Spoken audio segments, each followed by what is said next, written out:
Hello, everybody, and welcome back to another interview on Ringsiders Wrestling. I got that intro right. That's good. My name is the man, the genetic Scott Rian, and it is my first solo pod with the Ringsiders today. Jamie and Callum cannot be here, but I am definitely excited for this one because, not for those of you who don't know, I am the host of another podcast called the Holloway Wrestling Podcast, and the first ever wrestler I interviewed on the podcast is the man I have here today. He is Ireland's adopted son. He's a comedian and a wrestler. His name is Dan Barry. How are you, sir? Good. I'm still waiting for my check from that one. You supposed to pay me, I believe. You said a small fortune, but I wasn't sure what that meant. How was your? It wasn't the first appendix that you had the week that we did that interview. Yeah, that was miserable. I was like, for us, it's 4th of July, which is like a big American holiday, and that big American holiday weekend, I burst my appendix on the 4th of July, and so the day before the 4th of July, so I had to go into surgery, and then I had surgery. It was July 3rd of 2019 maybe. And so I've gotten better. I feel good. I know it doesn't hurt to stand up anymore, so that's a good step, right? And you're still wrestling. That's all that matters. Yeah. Here, despite probably what I should be doing, I'm still here. Yeah. First thing I wanted to talk to you about is one of the big things that happens between, apart from COVID, which we'll try and avoid as much as possible, is that your good buddy that we spoke about a lot, Bill Carr, he debuted in Ring of Honor. How cool was that for you? How much did you know about it? Because it was a cinematic match, wasn't it, that he debuted in? He debuted against with Vince and against Matt Taven. I'll pull back the curtain a little bit because that's fine. We have a storyline about it now, but reality is that we both kind of knew it was coming, and it was at that point where he and I have been teaming for a number of years. We had kind of felt like we had hit that sort of like peak of what we don't know where we're going next, and so this opportunity came along, and it was a really cool moment for him. It's great. It's one of those things where I feel like people, because that day I got a lot of messages of, oh man, I'm so sorry this happened. I'm like, I'm not. Like I've been wrestling for 21 years at this point, right? So 21 years. If you can't be happy for your friend to find success, you shouldn't be doing this anymore. And from my perspective, it was a really cool moment to see it happen for him. Yeah, because seeing your friends do something like that lights a fire under you and makes you want to work harder, and you're just happy for them in general. But you didn't like do nothing this year. You were on AEW Dark. When I saw you on AEW Dark, I was like, oh shit, there he is. That's the man that I've seen live and the man that I've spoken to. You were in a match against the Dark Order and then Chuck Taylor. I assume you've wrestled different combinations of all those guys on the indies before. So like, how cool was that to wrestle then in that kind of arena and setting, and how was the AEW experience for you? Well, it was cool. What was cool about it was that it was almost as if like each of the people that I wrestled kind of picked me to wrestle them, which was great for me. It was an ego boost. I went into that week with zero confidence. I have Bill had just gone to Ring of Honor. We originally were supposed to be the ones going down to do something. Before COVID hit, he and I had worked out that we could do one of their shows and do Dark and like try and get noticed and whatever. That got squashed when COVID happened. And then subsequently, as time went on, it became obvious that, Bill was going to Ring of Honor, and then I had to do something of my own. So I got this AEW thing, and I was really excited to try and do it. I had never, and this is to this day, I've really never done television. I've only I did Impact once as a security guard, but no one saw me. It doesn't matter. It's inconsequential. But this was going to be an opportunity for me to like show that I can do stuff. And I had been trying to lose weight, but I had been coming off injury too. So like I had gotten injured, and then I had been going to physical therapy for like 6 months at that point, trying to like become more mobile. My back was shot. Like I had a whole bunch of problems. And then I came in and I felt good. And then you're given 2 matches and you're like, okay, here we go. And it's like, but for a combined total of 5 minutes. So I was like, oh, great. So I'm going to just go out there and do nothing. But then I got to wrestle Colt, and I got to wrestle Stu, and I got to wrestle Chuck Taylor and 10. And it was just one of those things where like, if I never did it again, which I personally believe I'm never going back to AEW, but if I ever did, if I never go back, I at least got to say like, yeah, I got to have my little moment in the sun, and it was cool, and I got to wrestle my friends on TV. And that was and a lot of your friends, like those people on there, are like flourishing on AEW TV right now. I don't know if you watched that. I'm assuming you watched a good bit of the product. Just how cool is it to see the people that work behind the scenes, they work so hard, see them given like a national television platform, because anybody can main event in AEW. It seems like these days, it seems like you see on Rampage, you see Danny Garcia main eventing, then you see another week. It's not just the five main guys are main eventing all the time. How cool is it to see like each week another one of your friends getting their moment? I like seeing, I'll be honest, like, there are a lot of people that I'm real happy got opportunities. The two that I'm the happiest that got opportunities are Alex Reynolds and John Silver, because I felt that they're two guys who have never gotten their sort of like, they've had good matches with everybody and people ignored it.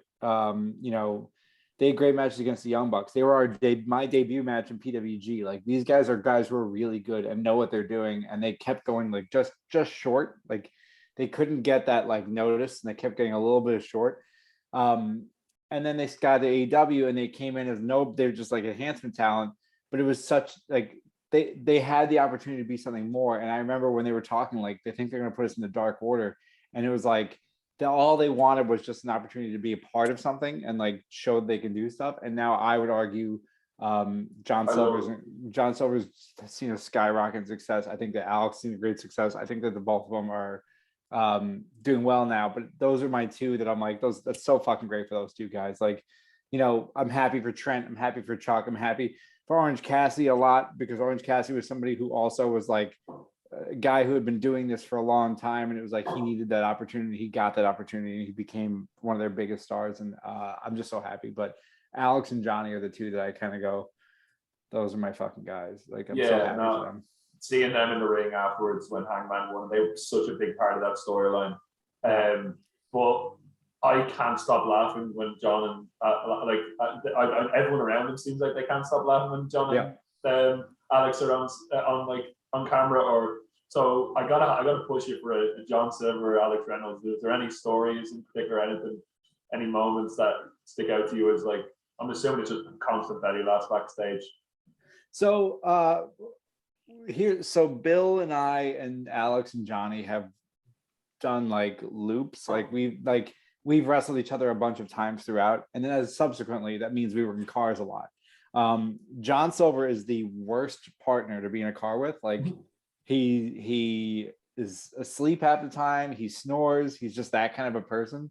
But what I like is that the four of us get along so well. Like, Alex and I are like the two I'll call some normal ones, which is kind of weird, but we're the normal ones. And then you have Bill and John. And Johnny and Bill like will just be going at each other, but not really like going at each other. But then Bill will be, come here, John, give me a kiss. And Bill will pull John in to give him a kiss. And it's all, like part of the joke. But like, Bill's so big and John is trying so hard to not kiss Bill. But it becomes this, oh, come on, give me a kiss. Give me a kiss. He starts giving smooches. Big spoon, little spoon in the back of the Yeah, he's just like trying to like, and then bro, it's just a good time. Otherwise, like, most of it's really like hang out, have a couple drinks, like do a show. Like, we're all kind of like, me and Alex are like Alex is married with a kid, like, what I mean? Like, we're like adults that kind of like are around these two monsters. And that's more of it. Like, we get to be like bystanders to a lot of the craziness. Yeah. I wanted to ask you not just about wrestling, but about comedy, and kind of contrast the two. First one is, which one is the tougher crowd, a wrestling crowd or a comedy crowd? It depends on the day. Comedy crowd, if you go into, the thing about a wrestling crowd is that they'll pop for certain elements, right? Like, no matter what happens, I can kind of get them back. Comedy clubs have the same thing, but sometimes it's like, how do I describe it? Some people really like the Hulk Hogan, you shake the finger, punch, big bootleg drop, finish the match. Some guys in comedy like that, the equivalent of that, which I would be considered to be like easy material or like hack material, or like simple material, no like depth into their jokes. And with wrestling, like, like, okay, these guys don't give a shit about what I'm trying to put out here, so let me give them something that I can get them to come back on. With stand-up comedy, sometimes you're like, I don't even want to do that. I don't want to be that like big bootleg dropping guy. I want to be the guy that gets his material out because it is what it is. But the other side of it is you can't really like bounce off of somebody else. I can't do what I'm doing on stage and then, like, if it's not working with me, like, go, okay, you take over for a little bit because they don't care about me.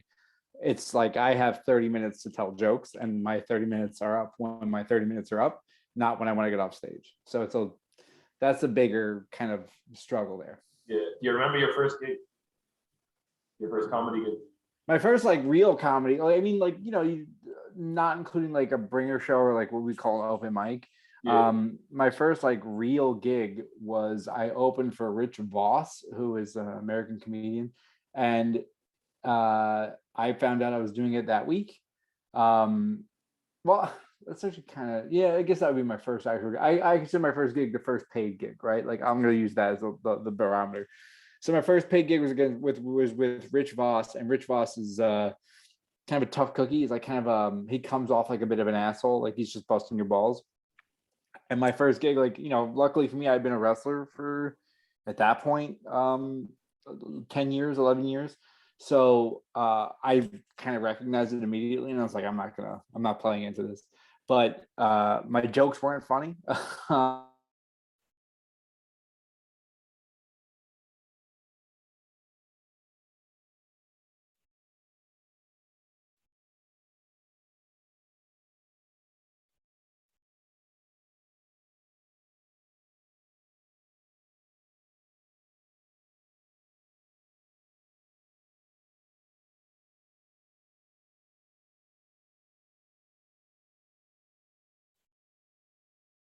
Or Matt Cardona still has his, like, there you are. Yeah, we cut out. I hope that. I think we're still recording. I think it just cut out at that question, so I might just go back to that question. Sure. Yeah. So you're, are you gonna edit this? Are you gonna be able to edit this? yeah. Callum, I'm gonna send it over to Callum. Callum's the editing whiz. So wherever it left off, I think it was just. I think it was just the. It seems like it was a question about my first gig. Yeah. So maybe just roll with that again, I'd say, and then we should be done. Sure. My first gig, I'm going to count my first gig as my first paid gig. That's the way I'll look at it. So my first paid gig was with opening for a gentleman named Rich Voss, and Rich Voss is an American comedian. And Rich Voss has like he comes off like an asshole a little bit. He likes to bust balls, and I am, I was a new comedian, but as a wrestler for like 11 years at that 11 years at that point, it didn't bother me. It's like, oh, you're just another dude to me. Like, I know who you are. My jokes weren't funny. My closer was about Enrique Iglesias, which in 2011, even then, was kind of dated at that point. So it wasn't a great gig. I didn't do great, but I got my first payday, and that was like kind of your, okay, good, I got paid to do comedy, check mark. A lot of people keep their first paycheck, not me. I immediately spent it. But like, I know like a Matt Cardona, I think, has his first paycheck ever from pro wrestling, and he like kept it. He has just kept it there forever. So no, that's crazy. No, my first paycheck was spent on virtual currency on a football game called FIFA. I regret it ever since. But yeah, I've got to ask, it's probably a basic comedy question, but your worst or funniest heckler experience while doing comedy? Do you like to feed off the hecklers, or is it something that kind of annoys you, or is it something you feel like you can add to your comedy? So I feel like with hecklers, everyone in the comedy, there are people of different, like, some comedians are like, if you can heckle and I'll be fine. More often than not, comedians do not want you to heckle, because at the end of the day, comedians have material that they prepared or they are working on, and you talking is just going to interrupt their flow and timing of their jokes. And there are people like, oh, a good comedian is going to be able to. No, every fucking comedian does not need you to talk. You are not funny. You think you're funny, but if you were that funny, you'd be writing jokes and trying to get on stage. You wouldn't be yelling things at the end of the day. Nobody paid to hear the guy sitting in the third row yell out what he thinks is a funny joke. They paid to see the person on the stage tell the joke, right? Comedians, whenever we are heckled, it's generally like, every now and then you get one that's like a funny bit, like a funny tag on a joke, and you remember that forever. More often than not, it's somebody who says something. Too much to drink. It's just not funny. It's just somebody. I've been called a slang for a gay person more often in New York State than I've been called anything else in my entire life. And you'll just be up on stage and somebody will just yell something, and now it's like, okay, well, now I have to destroy you as a person. And there are times where I try and be funny, and then there are times I'm just going to yell at you, and I'm just going to put you in your place, and that's kind of it. I've never asked somebody to be escorted out of the building, but I have seen people point to security and go, just get him out. I don't even want him here. I've seen somebody say, like, I'll pay his tab, I don't care, get him out of the room. And that's more often than not what you're going to get. The problem is alcohol is a hell of a drug, and people kind of don't realize, life's not always about them. Sometimes they're not the main character in the story, and they should just be the background actor. Yeah, it's crazy. They pay to see you, and then they want to interrupt. It's like going to a paying to see a movie and then just start screaming in the middle of the movie. But I'll say this though. A lot of times it's not out of malice. You know what I mean? Like I always say, like if you hear like a joke that you don't like or a joke that you find offensive, you have to remember that joke starts from a point of like trying to be funny, and trying to make you laugh. It's not always out of a part of like, I'm not trying to hurt your feelings. A joke might start from a point of trying to make you laugh. And now, misguided as it might be, that's the initial point of 99% of jokes.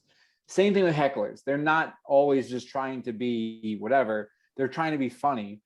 And as a result, they're trying to be on a good foot. The issue is that sometimes you don't recognize that, one, this is not your time to shine, and two, you are not fucking funny. Yeah. We hear all the time about like wrestling crowd, like, like there's different cities, like this is a tough wrestling city. Is it the same with comedy? Is there like tough comedy? Are the tough wrestling cities the same as the tough comedy cities, or does it vary? It depends. Like New York, and everyone kind of views New York as like a tough comedy city. LA is a tough comedy city for different reasons. But the most comedy takes place in like New York and LA, right? So is it really a tough city for comedy, or is it just there's a lot of comedy in New York? I think that any group of people, if they're there for comedy, are generally there to be in a good mood. So you'll have like your tougher audiences. I would argue the tougher audiences aren't necessarily like the city, or it's so much as the audience, right? Like, so I would say a college could be tougher than a comedy club, right? Or a senior citizens home is going to be tougher than a nightclub. That's where the tough card, the toughest places to do comedy generally like where there's other stimulus. So a bar is kind of a tough time, can be a tough time to do comedy because people are there to like drink and watch TV or whatever. I've seen it at casinos where people have done it like on like a stage where you can see slot machines going all day. That's tough. That's where I would argue it's tougher, more so than the individual cities. Yeah, and then the final one on comedy is the most basic comedy question you can ask is, do you believe that the perfect joke exists? Yeah, but it's never the same joke, right? Like the perfect joke's for the moment in the room. I've hit a joke that the joke killed, like destroyed. I got a lot out of that one joke in one room, and then the next night in a different room it didn't do as well. And so the perfect joke, I would argue, there's a joke that people would find uniformly funny, but I wouldn't call it perfect, right? Like, because what is a joke supposed to do? If a joke's only product is to make you laugh, then the simplest joke is going to be the perfect joke. But if a joke is meant to bring you to a point where maybe you're not the most comfortable and make you laugh, is that not the more perfect joke, right? Like that's my question. But again, the perfect joke is situational more than it is the joke choice. Yeah, it's a big debate. There's not only one perfect joke. I don't know where you are. There's so many. Depends on depends on your audience. You know, what I mean? Like depends on what you like as well. There's a joke that I could like that you might not like, and then vice versa. Exactly, and there's the same thing with comedians. There are comedians that I like that somebody else might not like. And if that's the case, who's right? Comedy's subjective. People say that you can never joke about such and such a subject. That's true to them. It doesn't mean it's true uniformly. It's just it's the way it works. Some people find humor in things that they probably shouldn't find humor in, and it is what it is. Like, you can't help that. It's your sense of humor, and that's kind of it's a big topic recently as well, with it kind of in 2022 as the world goes on with kind of cancel it is, culture. but you know what it is though? It's not even really a big topic. If you go to a comedy club and you tell a joke that's kind of edgy, you're probably gonna get a laugh more so than you wouldn't, right? The issue is when and it's kind of my argument, is that when you punch down, right? When you're quote unquote punching down, there has to be some sort of punch back up. And if there isn't a punch back up, then you're just being abusive. And people will find that funny sometimes. You know what I mean? And are they wrong for thinking it's funny? There are people who say yes, that, and there are people who say no. I would say no. Like, we'll laugh whatever you want at the end of the day. But personally, I don't necessarily find something like that funny. Yeah. You have a big family. I know, but you have 4 brothers, is it? 3 brothers, 1 sister. Yeah. 3 brothers, 1 sister. Yeah, I have 2 brothers and 2 sisters. I'm the eldest of 5, so I know what it's like to have a bit. What was it like growing up with a big family? Were all the boys kind of? Is that where you got your love for wrestling? I'm assuming you were backyard wrestling with each other, or was it kind of everyone does different things? Like I have in my family, there's a lot of different personalities. We're all fundamentally different people. Like we're the same in like a sense of humor fashion, and like I had a single mom, right? So like when you have a single mom, there's sort of like it's this weird sort of like us against, like we always kind of like huddle together, and that's how we defend ourselves. Like we can say whatever we want to each other, but like you don't say shit to anybody in our family. Like my older brother's a priest. I am not a priest. I am the polar opposite of a priest. My brother Mike is in insurance, and then my brother Steven is in computer science, and we're all just fundamentally different people at the end of the day.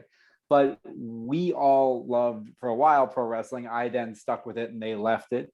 But really, like, humor is what kept us together as a family more than anything else. It's the ability to laugh at like things that maybe we shouldn't laugh at, or the ability to make a joke about something that frankly we shouldn't joke about, but we will be okay with it. I tell the story of people say like, I'm the comedian, am I the funny person in my family? And I'd say no, I'm not the funniest person in my family. My grandmother passed away, and we were kind of like in the wake area, and we're getting ready to cart the coffin over to the church to begin the funeral procession and so on. And we're sitting there, and it's in the room right now. It's only my mom, my older brother, me, my brother Mike, and my brother Steve. And we're just kind of standing in that row of oldest to youngest. And my mom goes to each of us to give us, she's crying, especially it's her mother passed, and she's hugging us. And my brother hugs her, and now he's crying. She comes to me, I'm crying. She goes to my brother Mike, he's crying. We're all crying. She gets to my brother Steven, and my brother Steven looks at her and goes, ugh, suck it up. And then that, for that moment, was the perfect joke. It hit all of us so hard we couldn't stop laughing. But it's like, had he said that to any other member of our family, it wouldn't have played. It was only played because it was the 5 of us in that moment, and that's what makes it unique. And that's what I liked about it helps. Do you ever forget that you're not talking to when you're talking to someone else who's not your family, and you go to make a joke, you're like, oh, that's only a family joke. yeah, trying to explain to people like just some of the humor. Like my brother Steven has like a lot of really good lines. Like he'll just say a line and it's really funny. And my other 2 favorites are like when you well, I'll say the other one I'm not gonna say because it's gonna be whatever. But like my brother Steven, if you're having a conversation and he just feels like it's going nowhere, he's like, this is like a song in the 70s. Like, you're just gonna repeat the same line over and over until I fade out of the fucking room. So I'm gonna leave. And he'll leave, and it's just so. Or like if you're telling a story, he'll be like, wow, can't wait till that's a movie. And he'll walk off, and it's just like, that hurt a lot harder than it should have. It's like in our, like with us amongst my friends, it's like when you tell a story to your friend, and then at the end you're expecting to be like, it's just like, cool story, bro. And you say no. Yeah. They go, or like, cool. Oh, my heart. Yeah. Just walk out, head down. But Jamie, one of the other hosts on this podcast, asked me to ask you specifically about Holy Foley. I know I actually asked you about that on the podcast, and you're probably sick of talking about it at this stage. But what was your experience like on that show with Mick and Noel, and just working? How much did you get? How much WWE Network were involved, and just your general thoughts and memories of that time?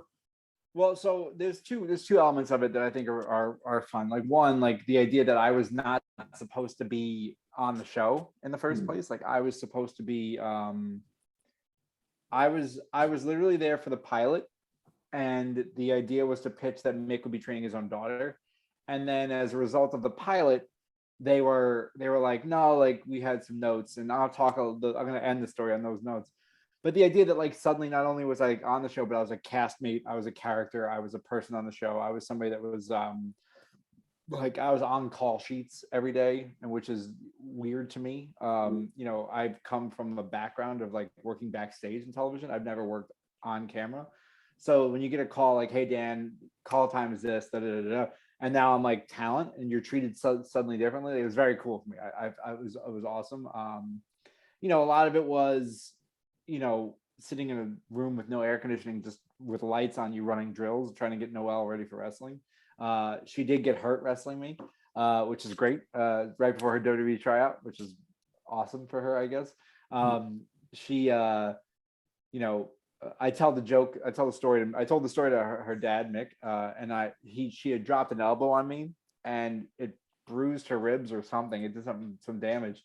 And she was like laying on me, and she had her hand on my shoulder after the elbow, and she was just rubbing her thumb on my shoulder, I called it in the moment caressing, and she was like locked eyes on me, and in my head I'm like, what is she like into me? Like what's happening? Like why?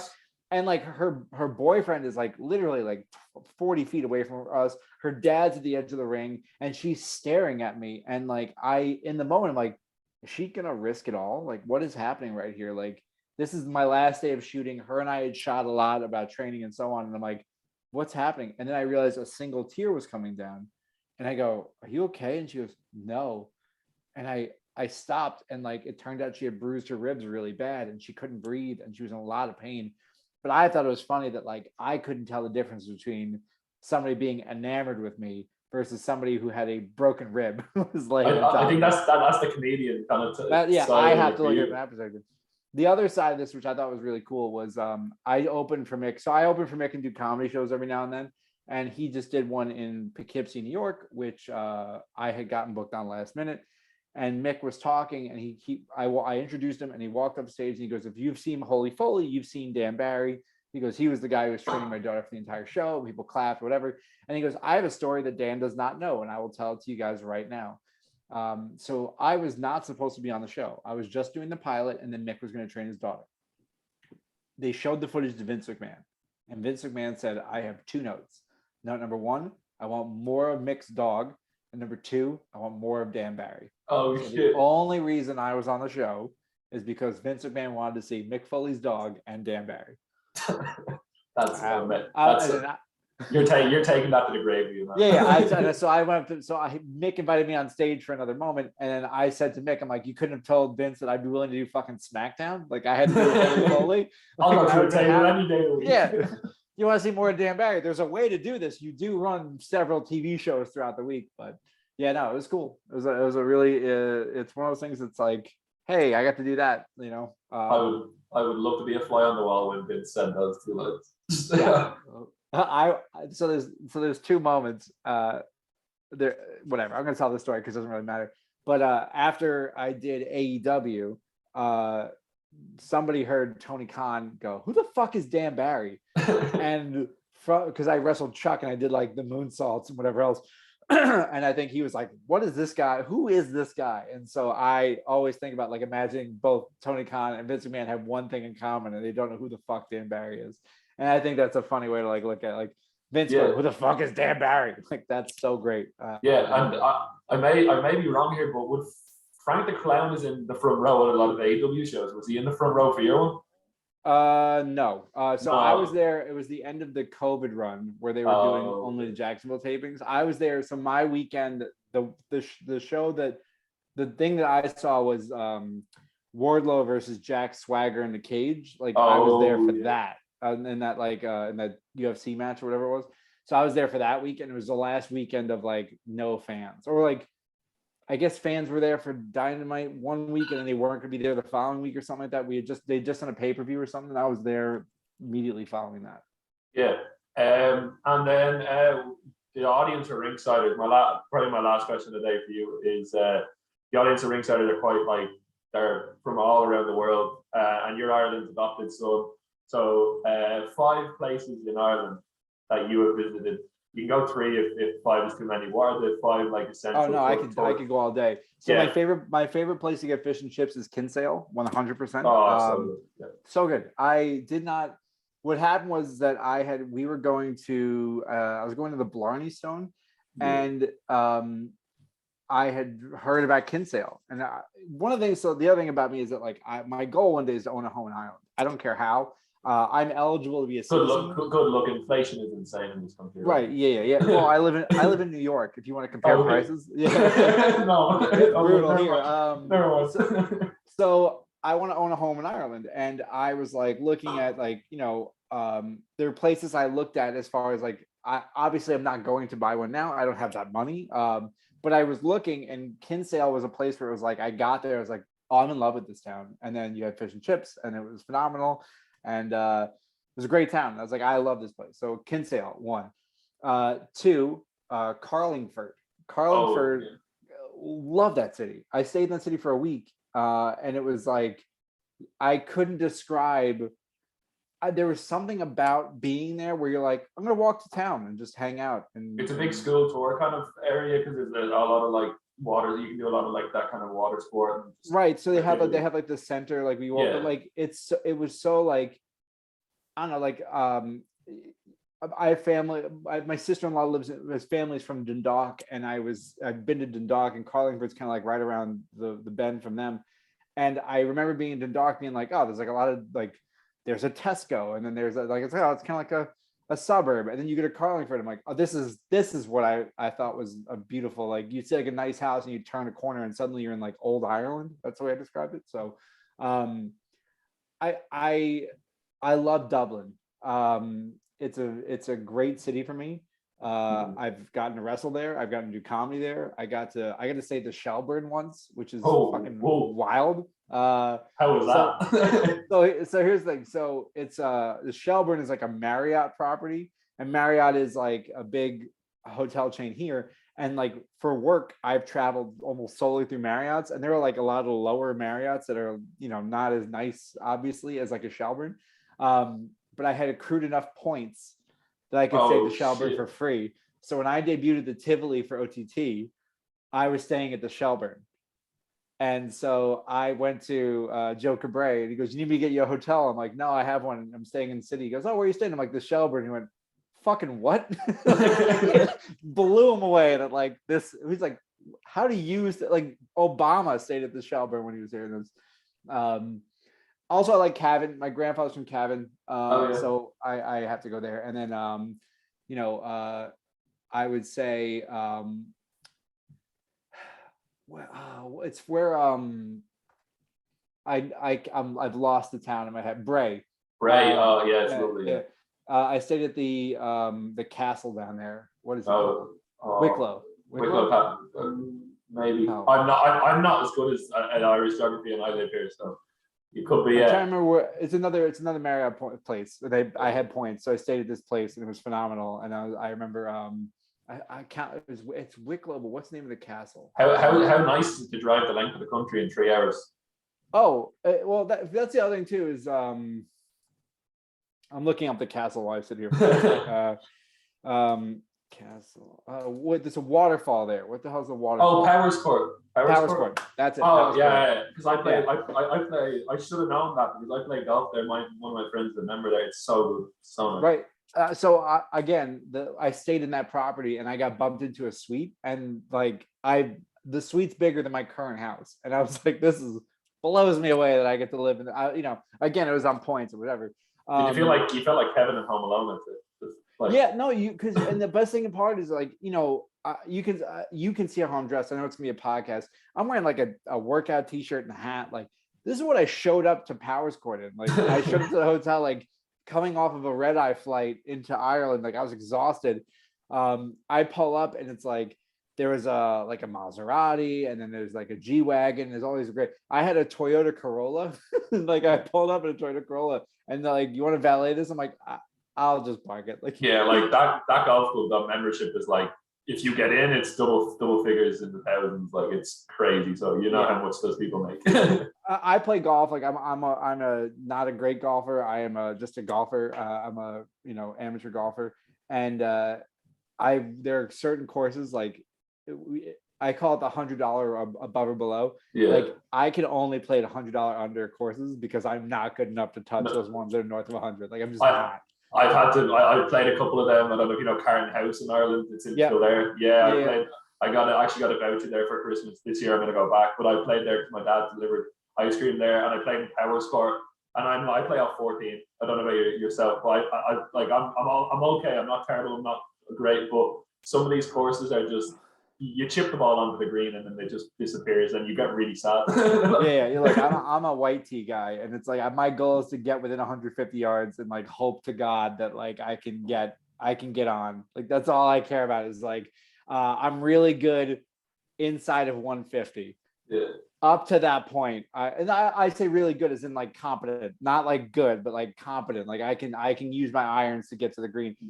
I suck at driving, and if you give me like a hybrid club, like I don't know where that thing's going. Like I hope to God, I'll swing my 6 until I get it close enough, because that's as close as I really am willing to go. But well, if you're in Ireland the next couple of weeks, I might bring you. I can bring you up for a game of golf sometime if you're up for that offer. Look, if you want, first of all, so the other thing is I just got cleared to like do things again. So like my elbow had been shot, so I just got cortisone on my elbow to be able to do things. So I'm like, oh, I'm gonna be able to play golf again.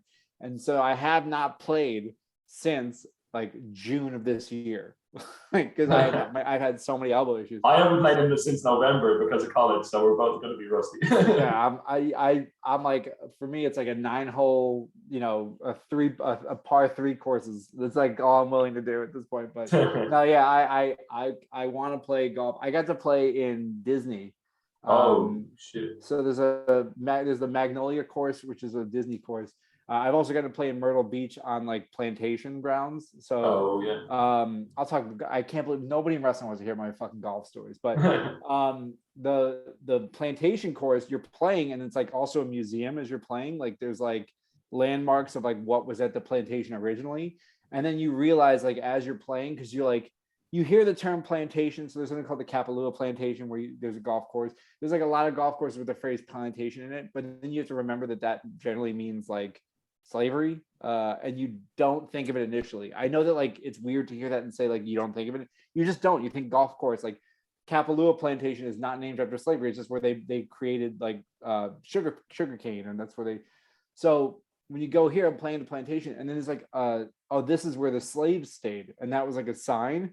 I was like, oh, I don't want to be here anymore. Like I immediately was like, I am not comfortable playing golf. Yeah.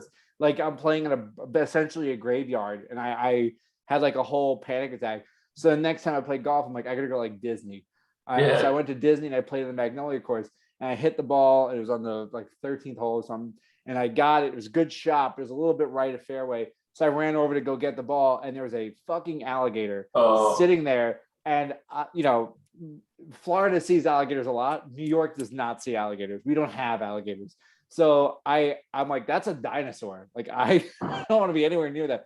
So I immediately just like ran back to my golf cart and just got the hell out of Dodge. And that was my experience playing golf anywhere outside of New York. So I'm hoping to go play somewhere else. Yeah, cool. I'd love to go play golf in America, because here in Ireland, if you crack open a beer on a golf course, you're getting a death stare and getting probably kicked off the golf course. People smoke weed when we play golf. Like I didn't. I don't. But I was the guy generally driving. But like, I mean, it's people are high and drunk literally the entire time to play in America.